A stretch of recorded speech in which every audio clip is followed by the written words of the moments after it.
Welcome to Journeys in Business, where I talk to everyday people about their entrepreneurial journeys.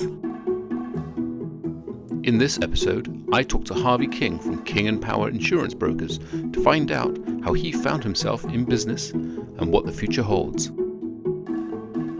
What was your apprenticeship in, and what is it you do for your dad, or with your dad? Okay, so my apprenticeship was insurance practitioner level 3, and it covers all types of broking, insurance broking, commercial insurance broking. It covers personal lines insurance broking, but I do a little bit of personal lines insurance, but I mostly just cover commercial insurance for different businesses or different people's properties. So you do different types of insurance.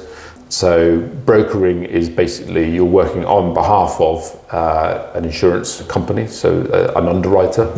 They'll be working on behalf of that'll be an agency. An agency, right? So an insurance broker is someone who's independent. Yep. So they work with all insurance companies, and they provide a quote. They look at all the quotes from all different companies, and then provide the best quotes to the client for them to choose. Education, so probably secondary school. What was your thinking at that point in life? What direction do you see yourself going in? I mean, at secondary school, I was very much knowing the fact I was either going to go down working with my old man or going down into the services route. So a big part of me wanted to go and join the Royal Marines, maybe join the Navy, the Paras. I could see you doing that. Yeah. I mean, it's a life of adventure, and my uncle's done it, and he's always recommended it to me. So, So that was your path really was. Were you sort of undecided? I mean, did you know this is what I want to do, or were you focused other ways and then kind of fell into the career path that you're in now? I never knew what I wanted to do. Oh, really? No, never. I finished school not having a clue. Yeah. I mean, I wasn't the best student at school. To me at the time, it didn't seem that important what I did and the outcome of it. And then I went into college with the same mindset. And I think at one point in college, something just switched. And I knew that my two options were to either join the services or work with my old man. Because it kind of gets to a point where it's like, well, actually, I've got to start thinking about this now. I need to take this a little bit more seriously. Yeah, exactly. And what did you study at college? I did business. Okay. Right. I did business as a BTEC. I left after a year because obviously I knew that I was going to take one of these options. So I did my first years and I thought, well, I want to go and do some travelling at some point. I want to go and explore the world before I go and take my career seriously in life. And so I dropped out after a year, worked on a building site for a little bit, saved up some money. I went travelling around Southeast Asia. Nice. And then during that time, I decided that once I was back, I was going to go work with my dad. Oh, that's quite cool. And that's a different sort of education as well, travelling, isn't it? So. Yeah, exactly. And I mean, I look back at it now and I'm glad. I don't regret it a single bit. Not at all. I don't think to myself, I should have finished college, because it hasn't really impacted me at all. I mean, a lot of people, obviously, you need it. You have to go through and get your A-levels or get your qualifications to go and do what you want to do. But fortunately, I was in a lucky situation where, my two options were, it wasn't really too important on, finishing it or not.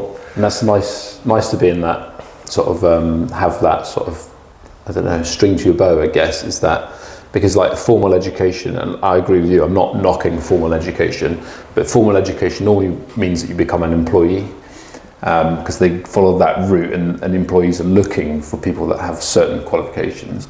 But I think being self-employed, or in your case, it's a family business, you don't need that qualification. You learn on the job. It's like internship. An apprenticeship. Apprenticeships, just like an apprenticeship. That's exactly what I did. So I did insurance qualifications with my dad. There you go. Doing an apprenticeship.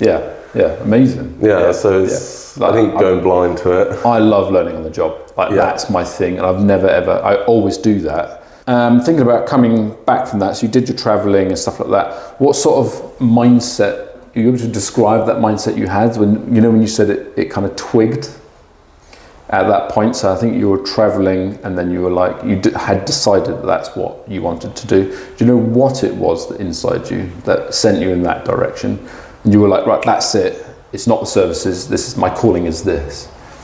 I think it was probably the lack of money I had when I was traveling, and I thought to myself, I like having money. I mean, especially being in these places around the world, and it's so cheap in Southeast Asia. You can get so far with so little money. Yeah. And I got like a taste of these nicer things. Really? Okay. But obviously, when I'm away for such a long time, I've got to be careful with all my money. Yeah. So I do little bits of nice things here and there, and then I'm also back to sleeping in the hostels for like £1 a night. Yeah. And I think it's good though to have money as a motivator. I think a lot of people are scared to say that, but actually, if you're talking about living standards, and you're talking about, you didn't have much to live on to feed yourself and stuff, but you did like the luxury. Like, I think that's okay. Like, I think it is good to spend money on yourself. Have you found any struggles? Like, have you found it difficult to follow that career path? Was there any stumbling blocks when you came back and you started doing it, and you were like, questioning it or finding it difficult in any way, or was it quite a natural progression, and you just worked your way into that role, doing your apprenticeship and coming out, I guess, is there like qualifications you have to go through? Yes. Like so I did my apprenticeship through this company. Yeah. It was all from home on the computer, and we had different like calls, like on-screen calls, scenarios. Video calls. Oh right. Okay. And it was very much brought me back to like my time at school. It reminded me of that, all sitting on. Well, obviously I didn't sit on Zoom together at school, but all sitting on Zoom together like in a classroom. Yeah. And it felt very classroom based, and that is the part of it that I didn't enjoy. It didn't. Oh, didn't? Okay. No. It just felt like I was at school again. Yeah. And that's not, where I was mentally, and I just wanted to crack on with the work and, just get my qualifications done so I can just do what I want to do. Work in the real world. Yeah, exactly. Yeah. Oh, cool. All right, that's very, very honest. I struggled at school as well, so I can relate to that 100%. This career that you've literally carved out for yourself, can you see yourself doing this for the long term now? Is this what is set in stone, or do you think you want to grow into a bigger business? Absolutely, yeah. I mean, I don't see myself not doing this anymore. Yeah. I do want to grow into a bigger business. It's weird to say, because it's like my granddad, my dad's dad, he did insurance. And obviously my dad's done insurance, and then now I'm doing insurance. It's like insurance is in our blood, so to speak.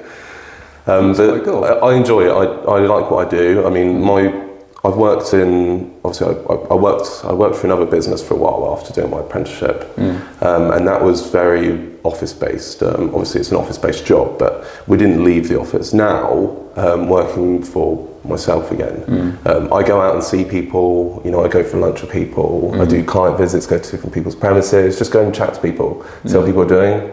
And I like that about the job. That's like my favourite part, just, getting on with my clients and understanding them and realising at the end of the day we're all human. And we all have our own personal gains, and we all want something. Yeah. And do you think that helps, because you're going out to see people? Does that help? I don't like using the word sell, but does that help with the relationship that you build with them? So, absolutely. Because everything's become very faceless at the moment. We can all hide behind an email and behind a website and a telephone, when actually I always find people buy from people. And I think that personal touch, will be sought after in the future, in a very close future. I think within 10 years, people will be looking to do that again, to interact with people. That could be a good niche to your business. It clearly is the way that you're doing business anyway. Yeah, My dad would say it's old school brokering, going out and seeing people, because nowadays you just don't get brokers doing it. Yeah, and I've noticed it does work, because obviously I do my visits with people and get good relationships, but I've done like some leafleting in local areas. Yeah. So just going out to different shops, just going in there, having a chat with them. Yeah. I mean, obviously you get the people telling you to get away, but been there, done that. but it does work. It does work. People appreciate like you coming in and talking to them rather than just sending them an email or giving them a cold call. Yeah, 100%. If someone wanted to get into that line of business, so doing insurance brokering, what sort of things should they be looking at? You know, what experiences, or I mean, clearly they don't need qualifications, so to speak, but they would need to do some form of bloody name of it again, apprenticeship. They need to do some form of apprenticeship, I'm guessing. Not necessarily. You can go on to insurance brokerage and then, you know, just take you on straight away and not require you to do any sort of an apprenticeship. And then they build the experience within the role. Yeah, so you do have to do, I think most brokerages will require you to do like a couple of weeks training. So that'll be any sort of courses they have themselves and maybe like some shadowing. And if they're confident that you can do that correctly, then they'll start putting you on the phones and contacting people. Yeah. Well, that's quite interesting. And what advice is there any advice that you would give to someone? So if someone was listening to this thinking, I'm quite interested in that sort of thing, what would there be the first step? Do you think it would be trying to get a job as an insurance broker, as an insurance establishment, or can they go out on their own and do it? Like, could they just literally pick up the phone and start getting quotes and stuff like that? You can't. It shows you how. I have no clue at all. Yeah, it wouldn't be so easy to just do it by yourself and do it. There's a lot of requirements they need to meet to set up your own brokerage. But you could go and apply to any brokerage as long as you've got English and maths, GCSEs. That's what's important. Yeah. And your ability to add, subtract, divide, and then obviously write a decent email. And use good English to write that email. So working at an insurance company would give them that experience, do you think? You definitely, I think you'd need the basics of it though to start with, just general knowledge. Yeah. Okay. So it would be worth them doing a qualification or apprenticeship really to get their foot in the door and actually learn the ropes properly and doing it in the right manner. Absolutely. Yeah. How do you stay motivated when you're working? We've talked a little bit about how money is can be a motivator. Is there any other motivation that you do? I mean, you obviously enjoy it. I enjoy it, and my motivation is keeping my clients happy at the end of the day. Because, like as I said, I try and get on with my clients as well as I can. So I try and keep them as happy as I can. So obviously, getting things done as quickly as I can is very important to them because no one likes being sat around waiting for things. And delivering what you've said you will deliver. Exactly. I think that makes a massive difference. And I guess the goal is the long-term relationship that you've built rather than the short-term, sign them up, but then you lose them next year. What you want to do is make sure that they're getting this good service time after time after time. So you're building a long-term relationship with them, and it's not just for the money in that respect. Would you agree with that? Exactly. I mean, we've got a couple of clients who've got quotes elsewhere that's been a bit cheaper, but they purposely stay with us because they know we provide good service. When we're a family-run business, having good service is pretty much what we're all about. That's the same with any family-run business. That's what's important. Yeah. So when you were looking to get into insurance brokering, did you have a mentor or someone that you looked up to that was it probably it was your dad? I imagine. My dad. Yeah, absolutely. Yeah, it was my dad. Yeah. I mean, as I said, he's been doing it since he was 17. Yeah. So he knows a lot. Yeah. He does know a lot. I mean, he's definitely slowed down. The amount he does now, because obviously he's only got his ring fence of clients. Yeah. So he's very much part time now. Yeah. But that's nice he has time for me to obviously in the past when I was still learning a lot, he had time to help me along the way and get to where I am now. Yeah. He knows so much. Yeah. Yeah. Oh, what a great I resource. aspire to know as much as him, because I don't think with insurance anyone can know everything. Right. Yeah. There's different niches, and just no one can know everything. There's too much, and too much changes at the same time. Yeah. But he knows a lot. Yeah.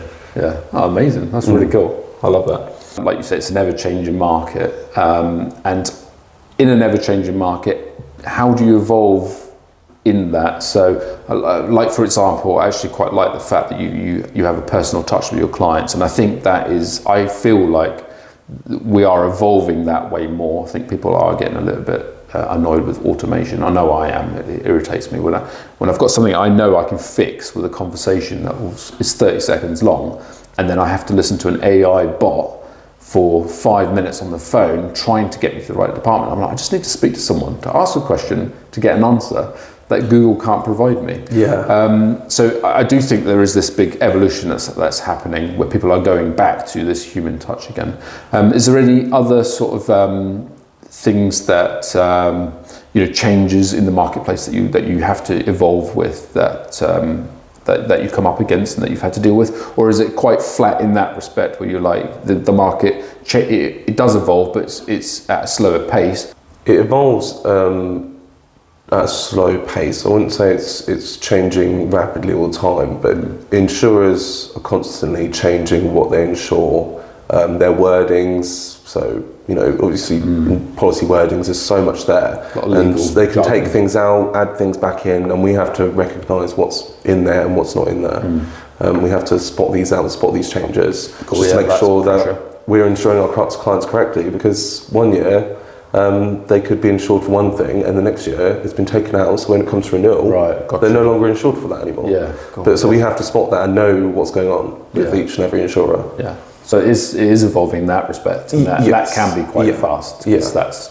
once a year I would consider it's quite a fast thing. So I mean, this isn't with like every insurer every year though. No. So I mean, there might be like a couple.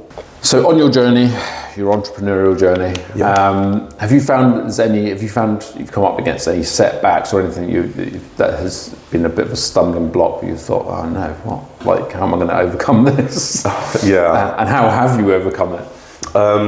Well, at the moment, because I'm still, so as I said, I left the business, worked elsewhere, and I've come back. I've been back for maybe 4 months now, so I'm still building up a client base still at the moment. So quantity at the moment it really struggled with it in the first couple of months, getting people in. I was doing a lot of leafleting, cold calls and everything. It's starting to get a bit better. I'm starting to build up a bit more and more, because I think I work best under pressure. I like lots of work going on at the same time. And I think that's when I can work the hardest and get the best out of me. Your coping mechanism is kind of being under pressure, which is the same as my coping mechanism. I'm inherently bad at saying yes to everything, and everyone knows that. Everyone knows that if I say yes to it, it will be done.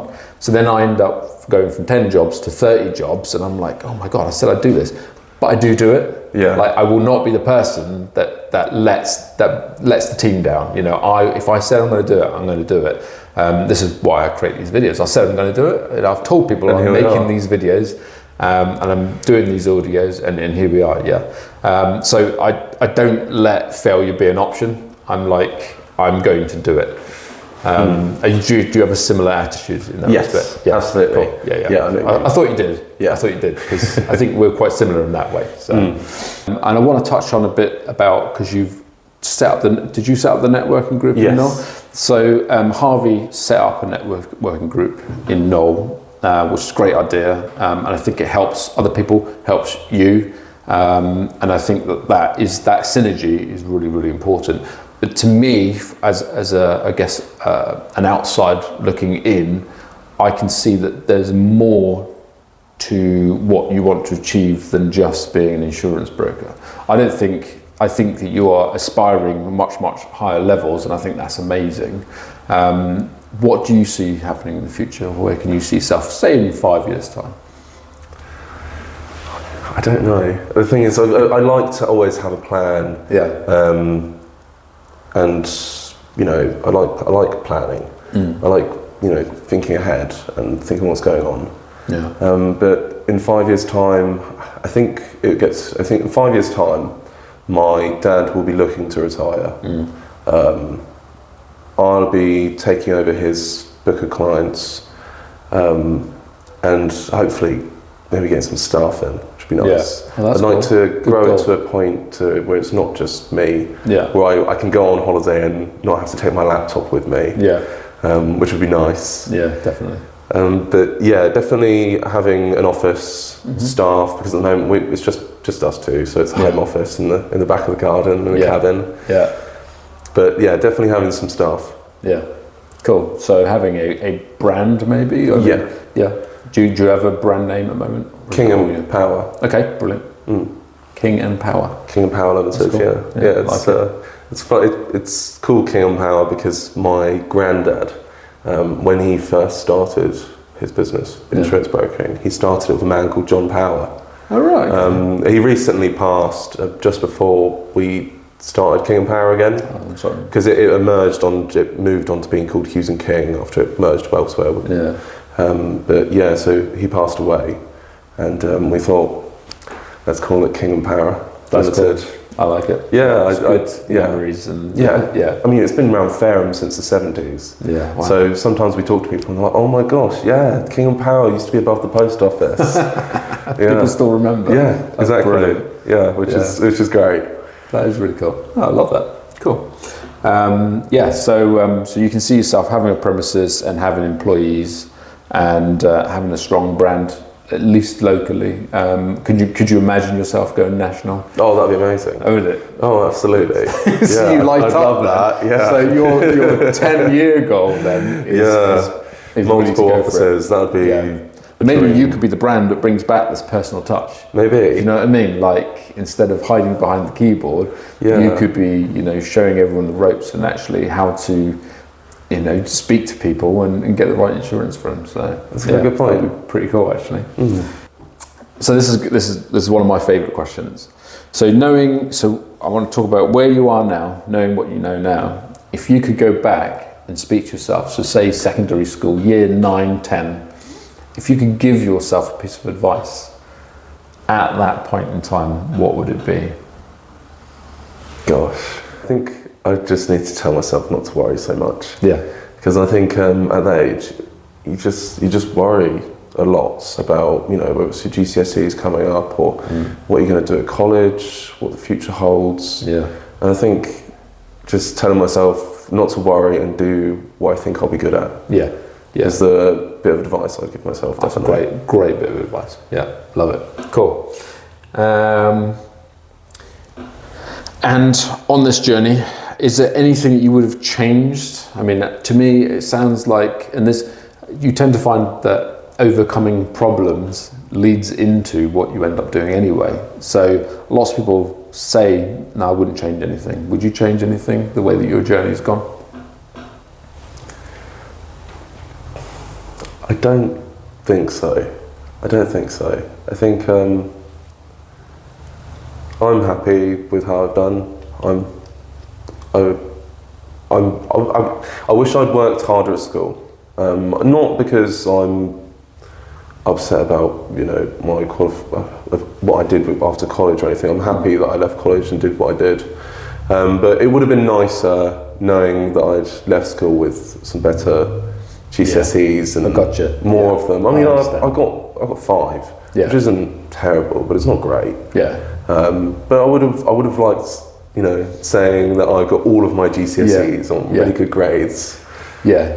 What you're saying is, it would have been possible. Yeah. But you kind of chose to maybe mess around or whatever it is. But actually, if you'd knuckled down, however, it hasn't affected the outcome. No. I think that makes a massive difference, and a lot of people would probably agree with that. I think I'd agree with that. So I think I could have done better. But you never know when you're a kid, do you? It's so hard. Like I think you struggle as a child or as a young adult looking that far into the future. I think that's so far away, it just doesn't almost seem reality. Well, thanks, Harvey. It's been great speaking to you, and maybe we'll do this again in the future and see where you are at that point in time. But, yeah, cool. Yes.